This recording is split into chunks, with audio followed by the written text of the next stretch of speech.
Hey everyone, and welcome to this One Fish Guide Explainer. Today, we're diving straight into literally everything you need to know to give your Endler's Livebearers a truly incredible life. So whether you're setting up your very first tank or kind of looking to upgrade a community you already have, you're in exactly the right place. But right off the bat, we've got to ask ourselves a pretty vital question. Are your Endlers just surviving, or are they truly thriving? Because, keeping a fish alive is fundamentally different from building a thriving ecosystem where it can actually flourish. Anybody can toss a fish in a bowl, right? But today, we're focusing on ultimate long-term welfare. To get us there, here's our agenda. We'll be looking at Meet the Endler's Livebearer, tank setup and water, diet and health signs, tank mates and guppy risks, group sizes and sex ratios, and finally, breeding and fry management. Section 1. Meet the Endler's Livebearer. Identification and origins. Let's start right at the foundation and see who these beautiful fish actually are.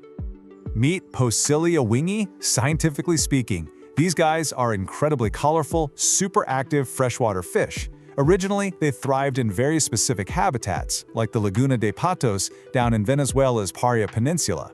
Now, those waters were warm, surprisingly hard, and just packed with green algae. But listen, here is why your role as a caretaker is absolutely crucial today. Because of severe habitat loss and water contamination, these fish are now primarily found in captivity. So you aren't just keeping a pet here, you are literally helping to preserve an entire species. How cool is that? Now, telling them apart is actually a breeze if you've got a mixed group. The males, they are tiny. We're talking maxing out at just 1 inch long. They've got this extremely slim profile and honestly look like little explosions of brilliant, totally unique colors. The females, on the other hand, well, they're quite a bit larger, growing up to 1.8 inches. They have this rounder, almost perpetually gravid or pregnant-looking belly, and they sport a much more subtle tannish silver color that's defined by these distinct gray-black scale rims. Moving right along to Section 2, tank setup and water. Building the environment. Let's look at the physical space you need to build for them to succeed. So the really crucial point here is this contrast. Technically, sure, an Endler's Livebearer can survive in a basic 10-gallon tank with sparse decoration. But we don't want just mere survival, do we? For thriving, long-term welfare, you really want to step it up to a 20-gallon tank or even larger. Because they are so incredibly active, they absolutely need that extra swimming space. And you're going to want this tank heavily planted. Use both floating plants and stemmed plants that reach all the way to the surface. This perfectly mimics that algae-rich natural habitat we talked about.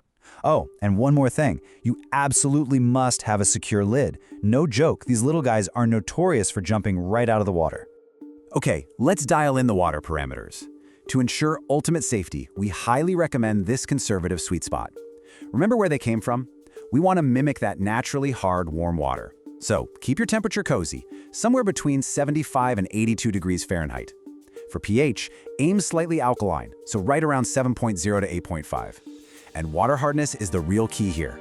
They love it hard, between 15 and 35 DGH. Keep your water in this pocket, and your fish are going to feel right at home. All right, Section 3, diet and health signs, fueling the ecosystem. Let's see how their environment ties into their daily physical health and nutrition. So Endlers are omnivores, which means they really aren't picky, but they do require a good balance of both meaty foods and vegetation. Stuff like algae, bloodworms, and brine shrimp are fantastic, and they'll happily take high-quality flakes and pellets too. But here's what's really interesting about their anatomy. Despite being enthusiastic, ravenous little eaters, their actual physical mouths are incredibly small. This means you absolutely must crush their flakes or pellets into tiny, tiny pieces so they can safely ingest them. And pro tip, feed them these tiny crushed portions in small quantities a few times a day rather than just dumping in one massive meal. Now, even with a stellar diet, you still gotta monitor their health. The absolute biggest warning sign to look out for is itch. It presents as these little white spots scattered all across their bodies. If you see this, it is a massive red flag that your fish are highly stressed. Itch is heavily triggered by water quality slipping, specifically ammonia spikes, or if the tank just gets too crowded. And overpopulation, that's gonna open the door for parasites and fungi too. The main takeaway here, prevention is your best medicine. Keep those water parameters pristine, and whatever you do, don't overstock your tank. On to Section 4, tank mates and guppy risks, community dynamics. Now that their physical health is secured, let's talk about who they should and absolutely should not live with. Because Endlers are just so tiny, you have to be super strategic about their roommates. You must only pair them with gentle, peaceful neighbors of a similar size to prevent them from getting bullied or worse, becoming a snack. Some really excellent choices include bottom-dwelling dwarf Corydoras catfish, colorful cherry barbs, or those tiny ember tetras. Small rainbow fish and peaceful centerpieces like honey or dwarf gouramis also make fantastic harmonious tank mates for sure. All right, we need to pause here for a second, because this next part is absolutely critical. You must never, ever house Endler's Livebearers with common guppies. I know, they look similar, and yes, they are closely related, but housing them together will inevitably lead to aggressive crossbreeding.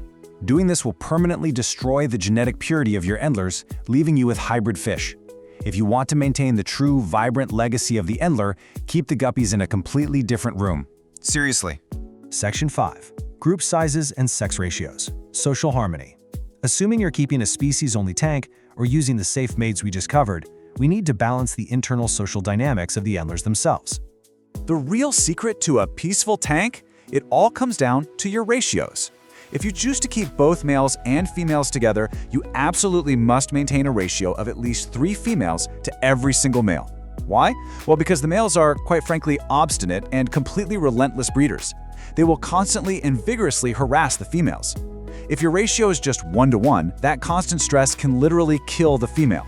So by keeping the population at 75% females, you effectively dissipate that male attention, which allows the females to actually rest and thrive in those plants.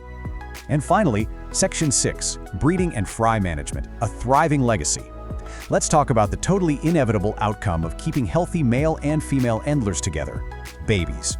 23. That is the staggeringly short number of days it takes for a female to produce a brand new brood of 5 to 25 fry. Oh, and they don't lay eggs, they give birth to live, free-swimming young. Because they reproduce so incredibly rapidly, population control and planning are things you're gonna need to prepare for literally on day 1.